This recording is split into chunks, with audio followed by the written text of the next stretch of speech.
Hey everybody, welcome to Summer Vibes. We're kicking off a brand new teaching series here. And with Summer Vibes, we're talking about how the summer is a different time. In fact, everybody loves summer because the days are longer, you get to go to the beach. And here at Echo, we're making the most of the summer. In fact, today as we kick off this series, you're gonna have the privilege of hearing from Pastor Philip Pattison. He's the leader of Foster the Bay. But before he comes, I want to make sure you know about our brand new teaching series kicking off on Sunday, July 14th. At the Movies is one of the most anticipated message series of the year because we take some of the biggest blockbusters and we unpack the themes of those movies, we apply them to our personal lives, and we even look at what the Bible says about those themes. It's also a great series to bring a friend with you because for every first-time guest throughout the series, they're going to get a free movie ticket.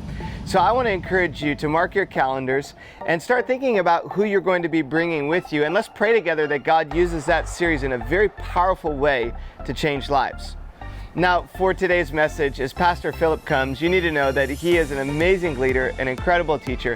What he is doing through Foster the Bay is unbelievable. In fact, we partner together with this ministry, and together we're seeing hundreds of children connected into families in our church and in our community around other churches in the area to find loving homes, and God is using you to help make that happen through your generosity and praying for this ministry.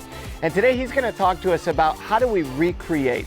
How do we recreate our soul, recreate at a soul level? How do we recreate physically during the summer? So I'm going to encourage you, lean in, and let's put our hands together for Pastor Philip Pattison as he comes to the stage.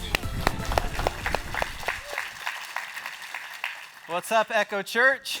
It's great to be with you all today. Let me say a big welcome to all of our campuses, to those of you who are joining us online. So glad you're here. As Pastor Andy said, my name is Philip Pattison, and I lead a movement here called Foster the Bay, and Foster the Bay is all about providing loving homes for children in foster care. One of my favorite things about Foster the Bay, though, is that we're not just doing that right here at Echo.Church. We have a hope at Echo that what God stirs up and what God creates right here in our local community, that it would actually go beyond our walls and would actually echo out into the Bay Area and beyond. Like, that's our hope as a church. And that's exactly what we've been seeing God do through Foster the Bay. It's been super fun to be a part of. So we're not just raising up families to engage vulnerable children right here at Echo, but we're now partnering with dozens of churches across the Bay Area. In fact, as of today, we're now in partnership with 78 churches in the Bay Area and 10 different government and private agencies to care for these kiddos. And that's awesome, and we could totally clap for that. And I'm not saying that so you give me a big pat on the back or you applaud. I'm saying that because I want to take a moment to honor you. This would not happen. This would not be possible without the investment of this church. Many of you have gotten involved in significant ways. Many of you are giving generously towards Echo, which enables Echo to put funding towards Foster the Bay. And so I just want to take a moment to say thank you. Lives are being changed as a result of what you're doing through this church. So thank you so much. Now, that being said, let's dive into today. We got a lot to talk about. All right, so we're kicking off a new teaching series called Summer Vibes. And throughout this series, the next few weeks, we're going to be leaning into some of the unique invitations that summer has for each one of us, okay?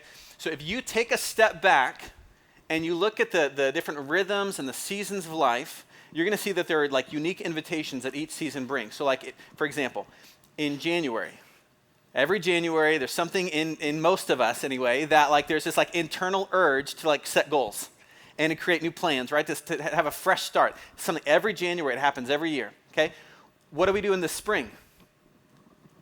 We clean, thank you. Yes, in North San Jose, they got it, right? We clean. That's what we do in the springtime, right? Because we see beauty all around us. There's something about spring, like where we want to create order out of chaos. We want to bring beauty. We see it in nature, and therefore we try to do the same thing right in our own home and spaces.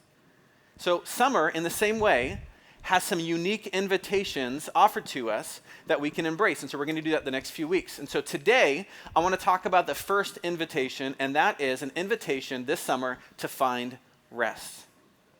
Okay, summer is a great time to find rest. But here's the deal. Here's what we're not going to do. We're not going to have a conversation about how you can make the most out of your summer road trip. We're not going to talk about which beaches to visit. We're not going to, like, all those things are important. That's great. You'd be a fool to not take advantage of longer days and your kids being out of school, right? So do those things, right? Take your family on a road trip, skip work one day and go lay out on the beach, right? Eat lots of good food, drink lots of good wine, read lots of good books, take your family on a trip, do all those things. Those things they all have their place.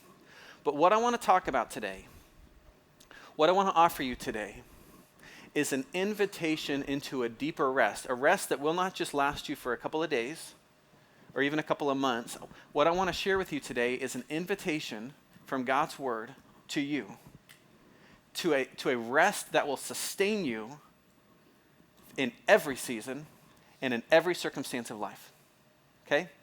My hope and my prayer today is that you would, that all of us together, all of our campuses, that our eyes and our ears and our hearts would be open to receiving this unbelievable invitation to rest. So, if you have a Bible with you, why don't you open it up? Psalm chapter 23 is where we're going to be today. Psalms 23. If you don't have a Bible with you, no worries, you can follow up here on the screen. But let me just begin our time by reading through the chapter in its entirety. Don't get scared, it's 6 verses long, okay? But I'm going to read through the 6 verses, and then we'll unpack what they have for us this summer. Psalm 23, starting at verse 1. The Lord is my shepherd. I shall not want. He makes me lie down in green pastures. He leads me beside still waters. He restores my soul. He leads me in paths of righteousness for his name's sake. Even though I walk through the valley of the shadow of death, I will fear no evil, for you're with me. Your rod and your staff, they comfort me. You prepare a table before me in the presence of my enemies. You anoint my head with oil. My cup overflows. Surely goodness and mercy shall follow me all the days of my life, and I shall dwell in the house of the Lord forever. Okay, so I'm pretty confident that you've heard this chapter before. You've heard at least bits and pieces. If you grew up in church like I did, you've heard this 1,000 times. Your mom had it crocheted, or your grandma had it crocheted somewhere in her house, somewhere. Like you've seen it, you've heard it. If you are not, if you didn't grow up in church, maybe this is all new to you. I'm pretty confident you've still heard it. You've heard it at a funeral. You've heard it on TV. Maybe it was Coolio that introduced it to you. How many of you thought that? I actually, every time I read this, I use that cadence. I say, though I walk through the valley of the shadow of, I can't help it. So, but by the way, if you're between the ages of like 25 to 45, you know exactly what I'm talking about. If you're outside of that, this reference is completely, for those of you though who get it, it's now stuck in your head. All right? Even my mama thinks that my mind is gone, right? All day long, that's what's going to be going through your mind. Anyway, I digress. I'm sorry. I'm pretty confident that you've heard this passage, but here's the deal. Because of that, like that's beautiful. This is probably the most famous passage in the entire Bible. Okay? So in one sense, that's great. There's a reason why it's famous. It's beautiful. In another sense, though, it's dangerous. We've heard it so many times because sometimes when you hear the same thing over and over and over again, it has the potential at least to lose its potency. Familiarity breeds contempt. Right? So here has been my prayer for this week, is that God might work in a way that only he can, that he might give us the eyes and the heart to see afresh the wonder of the invitation that he's giving to us here in Psalm 23. So I want to share with you 3 promises that can give you deep, deep rest this summer and on into your life. Three promises. Okay, here's the first promise in Psalm 23. Jesus gives us the peace to stop.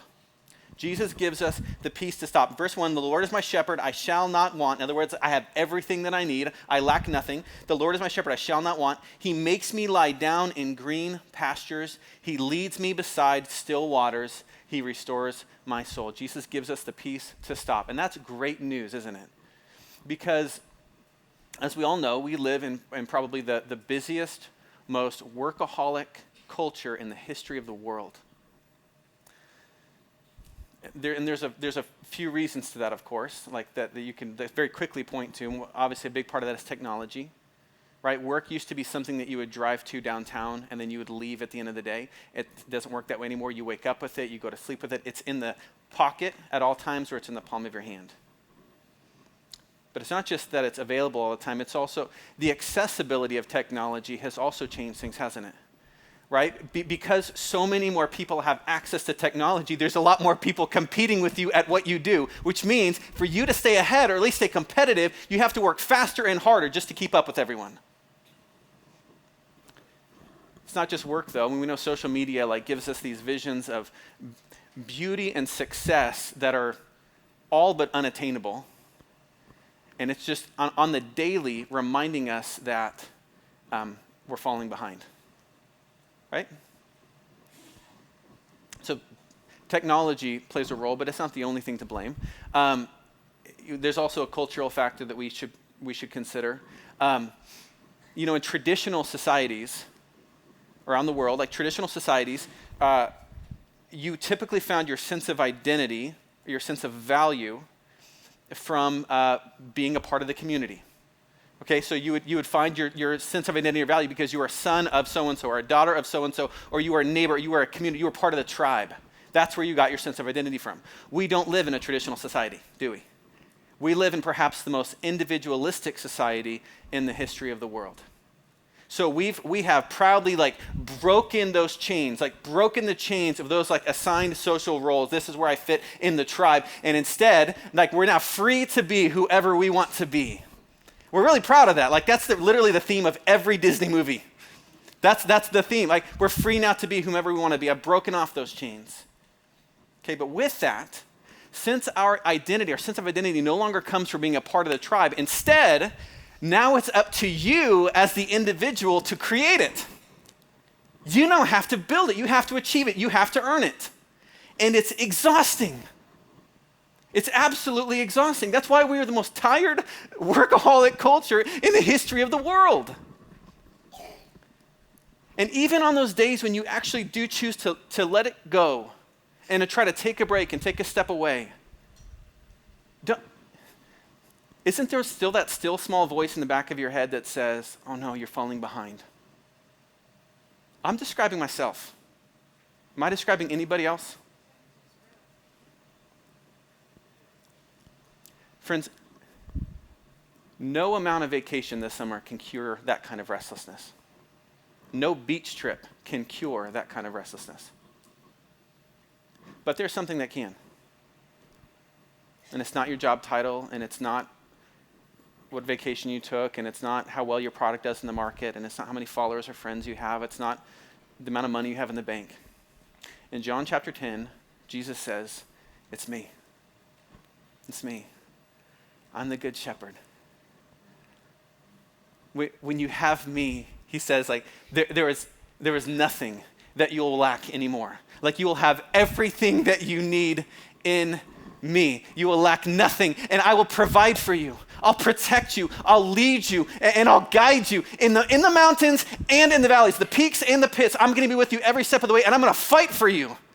I'm going to lead you. I'm going to guide you. You'll have nothing to fear because I'm going to be by your side, fighting for you every step of the way. And then it's not just today, it's on into eternity. We're going to be together side by side forever and ever and ever. And you're going to be able to enjoy, I'm going to be able to pour out my love and my grace and my blessings onto you. And you don't just get a taste of it, like a sip of my blessing or a sip of my grace. Your cup will overflow. There's more than enough. It will never run out. Never.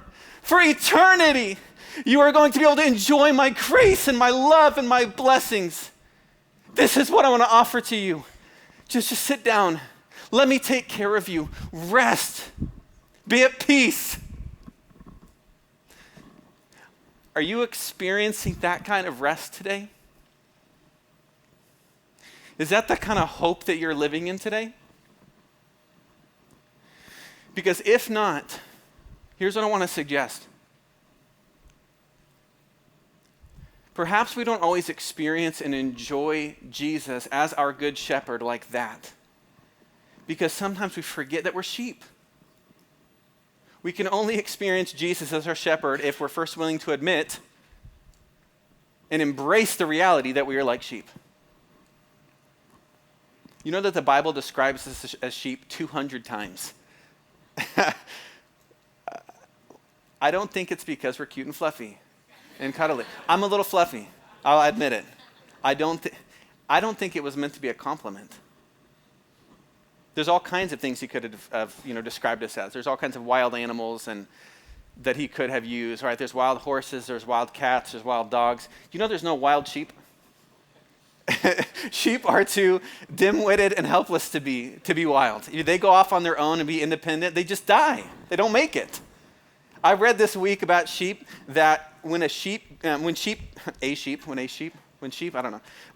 graze in an area, when the grass is all gone, unless somebody actually moves them over to the next patch of grass, the next area for grass, like they'll just stay right where they are and they'll eat each other's feces and die. That's what they do. They will eat poisonous plants unless somebody's there to stop them. They don't know any better. Okay? Sheep, I found out, can actually fall on their back like a turtle, legs up, and they can't get back over. And so unless somebody pushes them, they just lay there and die. I know, right? They're just absolutely, and they're helpless. Like most animals have some like defense mechanism when a predator comes. Sheep have no defense mechanism. They have no teeth, sharp teeth. They've got no sharp claws. They can't run fast. They can't fly. They can't turn camouflage when the threat comes. Like they have nothing. They are absolutely 100% dependent upon a shepherd. The shepherd does everything for the sheep. The shepherd protects them, provides for them, leads them, guides them. What do you think the Bible is trying to tell us?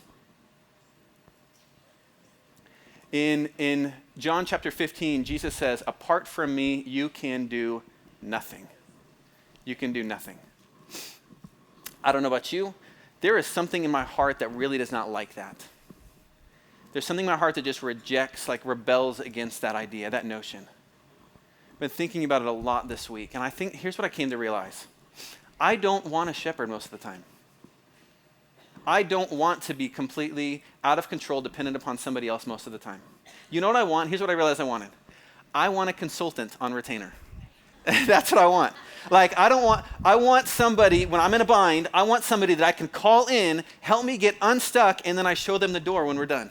Until the next time I need them. I'm just being honest. Like, that's typically what I want. And by the way, and the consultant has no real authority. Like, the leader has the authority, the consultant just gives the advice, and then the leader gets to determine whether or not they want to take that advice. But 200 times in the Bible, we are told that we are not leaders in need of a consultant. We are sheep in need of a shepherd.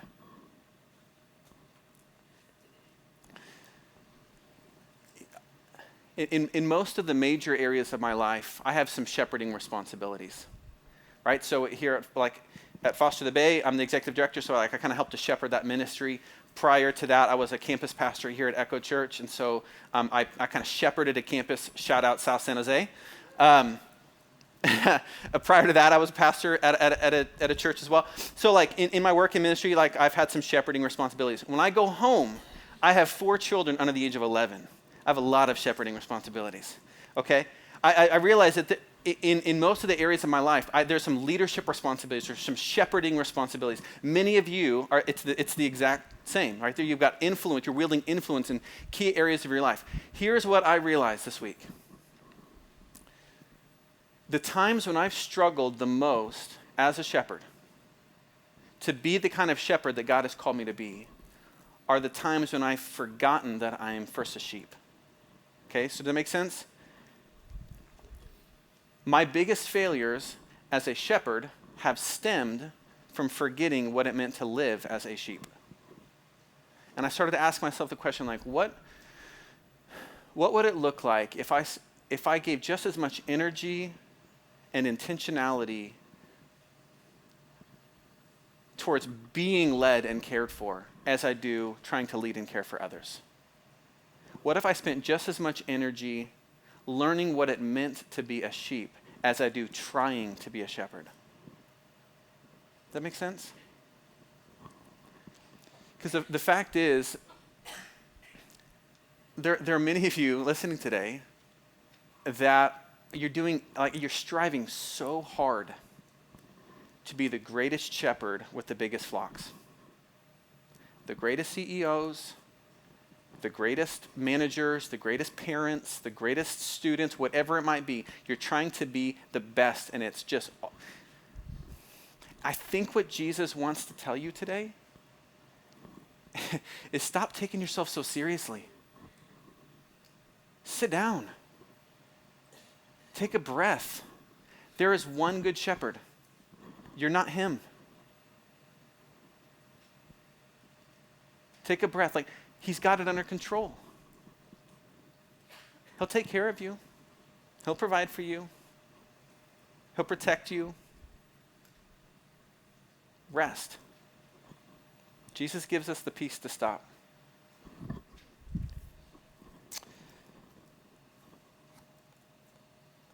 But there's more than that. Jesus not only gives us the peace to stop, he also gives us the peace to start. The peace to start. I'm going to explain what I mean by that here. It's going to take me a couple minutes to get there, so bear with me. Look at verse 4 again. It says, even though I walk through the valley of the shadow of death. See, I do it again. I just read it in that cadence. Even though I walk through the valley of the shadow of death, I will fear no evil, for you are with me. Your rod and your staff, they comfort me. Now look, I know that some of you today are not lounging in the green pastures and sipping the cool water. You are smack dab in the middle of the valley of the shadow of death. I know some of your stories. I know that for some of you, this has been the hardest, the worst week of your life. You're right in the middle of the valley. And for those of you who are not in that place, you will be. Like we're all one phone call away from our life getting flipped upside down. One phone call. And we all get that phone call at some point. I'm not trying to be morbid. That's reality. That's life. Right? The scriptures, actually all throughout the scriptures, kind of assume that every one of us are going to walk through difficult, scary, overwhelming seasons. That's why, in fact, I think the Bible says, fear not, or don't be afraid, 365 times. One for every day of the year. Because there's an assumption throughout the scriptures that we're going to walk through difficult times. And some of you are there today. And it's really, really hard. And there are a few reasons why you might find yourself in the valley today. And one of the reasons is because something's happened to you. It's happened outside of your control. Something's happened. There's a sickness. There's somebody that's really close to you has passed. A spouse hurt you. Somebody's lost a job. There's something that's happening. And listen, I don't in any way want to minimize what you're walking through. I know that it was all that you could do was to get yourself out of bed and just get to one of our campuses today. I don't want to minimize anything you're walking through. But I do want to tell you one thing. If you're right there in the center of the valley of the shadow of death, I think God wants you to know this today. That you can make it. Hope is not gone. You can make it through this. Do you hear me? You can make it through this. And God wants to help you. You know how I know that? Why I can say that with confidence? Let me tell you where Psalm 23 came from. Psalm 23 was written by a guy named David. And David was a warrior. He was a fighter. He was a leader. He was a king. He was a guy who understood what it was like to have people rely on him and depend on him. He was a guy who understood what it was like to live under pressure, what it was like to lead an organization. But more than that, David was a man who was deeply, deeply acquainted with sorrow. David knew what it was to be falsely accused, to have his reputation just dragged through the mud. David knew what it was like to live on the run. David knew what it was like to have his best friend killed. David knew what it was like to lose his wife, to have his wife run out on him. David knew what it was like to live in the shame of sin. David knew what it was like to have his kids run off and run astray. David knew what it was like to lose a child. He lost a baby. I could just keep going over, time and time again. David walked through the lowest of the valleys over and over and over again. And yet David still has the audacity to write here in Psalm 23, even when I walk through the valleys of the shadow of death, I will fear no evil. I have nothing to be afraid of. How could you say that? I have nothing to be afraid of. Why? Because you're with me. I'm not alone in this. I'm not alone. My shepherd is with me, and he didn't come empty-handed. He's got a staff. He's got a rod. They bring comfort to me. Let me tell you what the staff and the rod are. A staff is kind of typically what you think of with a shepherd, like the crook. The staff is what the shepherd would use to move the sheep forward through the valley, kind of nudge them forward and keep them on track, to keep them so they don't stay in the valley. So David's able to say, you're here, and I know that you're committed to bringing me through this. I know how dark this is and how low I'm feeling right now, but I know that this is not the end. I'm going to make it through this. This is not my final destination. You're committed to leading me through to the other side. He didn't just have a staff, though. He said, you also have a rod. Let me tell you what a rod is. A rod is about the height of the shepherd. It would have been hewn from the densest part of the tree trunk. So it's like rock solid, sturdy. And a good shepherd would have known how to wield a rod with some authority. So David actually goes on to say, at one point, he tells his story as a shepherd. He said at one time, there was a lion that actually came and attacked my flock that I was shepherding when I was a young man. David was a shepherd. This lion came and attacked his flock. David said, I went after the lion and I rescued the sheep from his mouth and I used my rod and I struck him down and he died. David's saying, my shepherd defends me like that. I have a shepherd that does not run from battle. I have a shepherd that doesn't run from lions.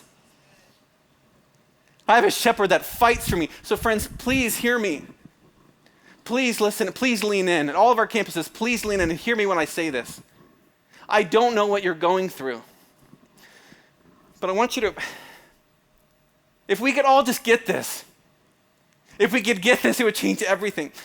Friends, the God of the universe, who spoke all of this into being, who spoke you forth from before the foundation of the world, each and every one of you, you were birthed in the heart of God before the foundation of the planet.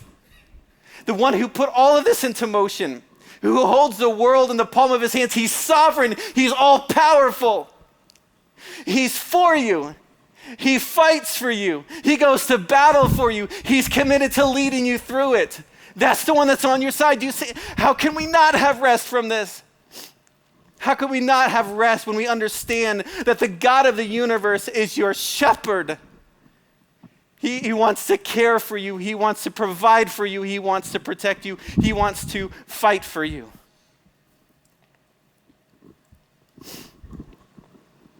But there's another reason why you might find yourself in the valley today. And it's not because of some great tragedy that's happened to you, but instead it's because you've chosen to wander there. You've chosen to leave the shepherd's side and kind of leave the fold and go out and go off and do your own thing. And you found yourself in a place that's pretty dark. And you're feeling lost and alone. And you don't know how to get home. And you don't know, even if the shepherd were to come find you, would he even want you back? After all the things you've done and all the places that you've been. If that's you today, I want you to hear from the Good Shepherd how he would respond to you. Jesus tells us what his response to you is. In Luke chapter 15, Jesus tells us what the Good Shepherd does. He says that the Good Shepherd leaves the 99 that are safe in the fold, and he goes out in search of the one that's wandered away. And when he finds the lost sheep, what do you think he does? Do you think he is angry and yells and condemns the sheep? Do you think maybe he takes his whip out and just starts driving it back to the fold? Angry, frustrated that he had to go out and do this again? That's not what Luke 15, Jesus says the Good Shepherd goes out and he finds the lost sheep and he bends down and he picks up the sheep into his arms and he puts it on his back. He carries it on his shoulders. By his strength, the shepherd carries that sheep on its shoulders back to the fold. And he's not yelling and cursing and frustrated the whole time walking back. It says that he's carrying that sheep on his shoulders all the way back home, rejoicing. That's what Jesus says, rejoicing. And then he gets back home and he calls his buddies together and says, hey, we're having a party tonight. I found him. He's home. I'm throwing a party. If you're at a place where you feel like because of all of the things and all the same mistakes you've done over and over and over and over again has disqualified you, you're now out of the fold. The shepherd wouldn't want anything to do with me after all the things I've done. Please hear me. It would bring him great joy to welcome you back home. You have a shepherd who's ready to carry you home.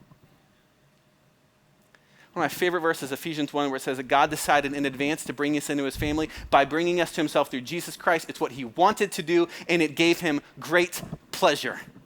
It would bring God great pleasure to welcome you home. But there's another reason why you might be in the valley. There's another reason why you might find yourself there. Not because of something that's happened to you or something that, it's a place you've wandered. Sometimes we find ourselves in the valley because that is exactly where God led us. sometimes we find ourselves looking down into a valley in the Christian life, and the shepherd's next to us saying, that's where we're going, come on. This is where I'm leading you. And we look down into the valley and we say, I don't want to go down there. That looks scary down there. It's dark down there. It's scary. Like, I could get hurt down there. I don't think that I really have what it takes to be down there. I don't think I'm strong enough. I don't think I've got what it takes. And the fact is, you're probably right, because you're a sheep. Okay, you're probably right. But don't you see, like, that's the point of this psalm. David didn't say, I don't fear any evil when I walk through the valley because, gosh, like, I'm pretty disciplined. I am pretty strong, and I'm pretty smart, and I know the scriptures really well. I'll be all right. That's not what he says. He says, though I walk through the valleys, I am not afraid. I have no fear. Why? Because I'm not alone. When God calls you into the valley, you don't go in alone.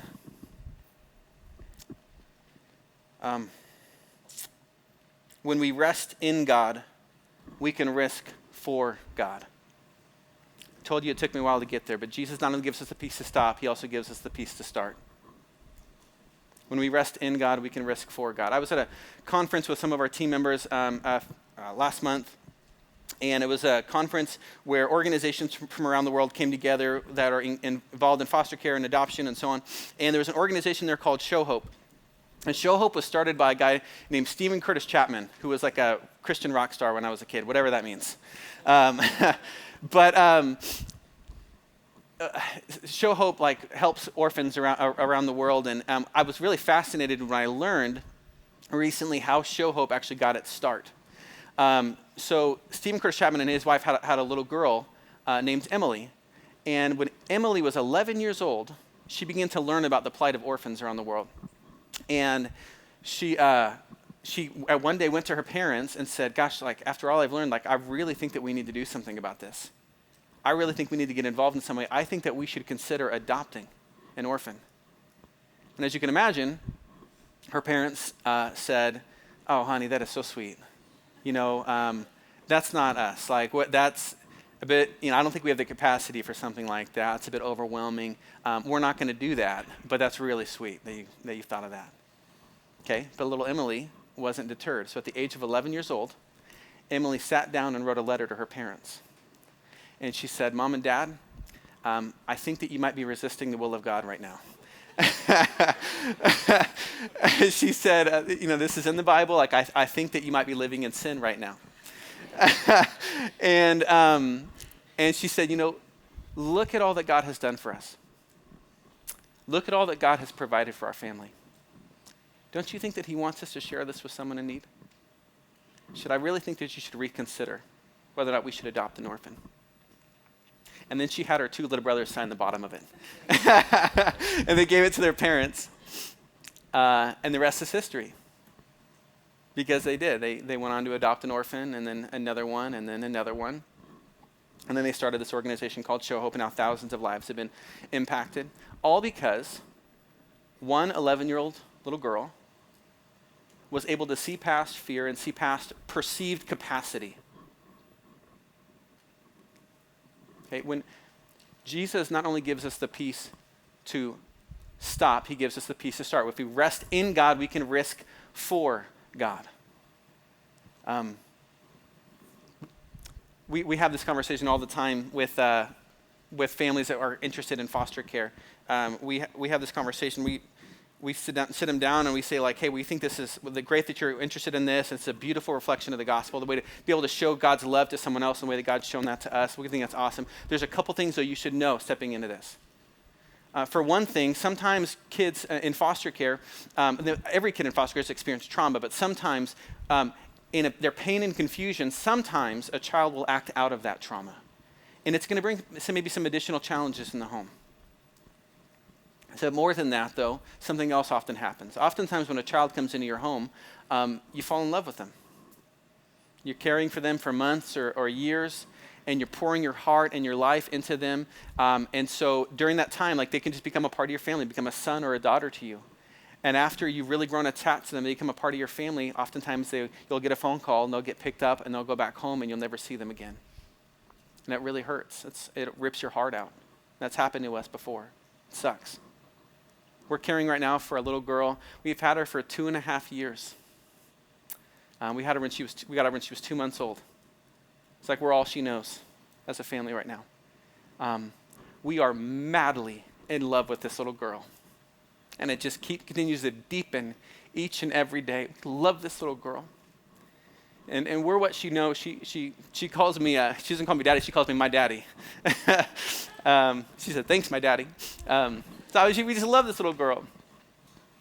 And she's becoming more and more a part of our family. But we live in this very real reality that at any point, we could get a phone call. In fact, whenever I get phone calls from Santa Clara County, the agency, my heart drops, my heart sinks.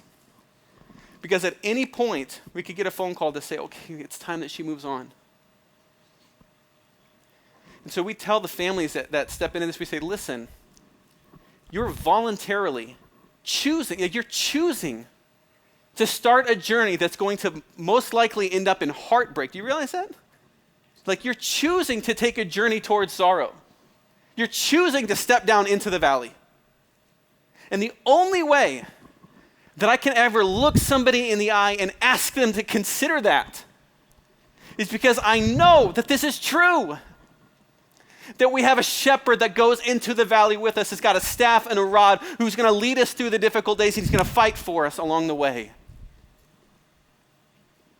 We can do hard things for God because we do hard things with God. I'm completely out of time. And I still have another point.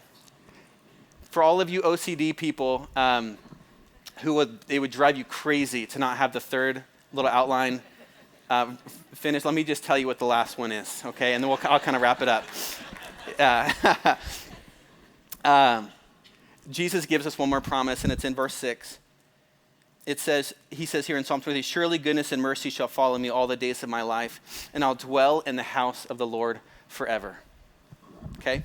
So Jesus not only gives us peace to stop, he not only gives us peace to start, Jesus also gives us peace about the end. And here's what I mean by that. Just as we close,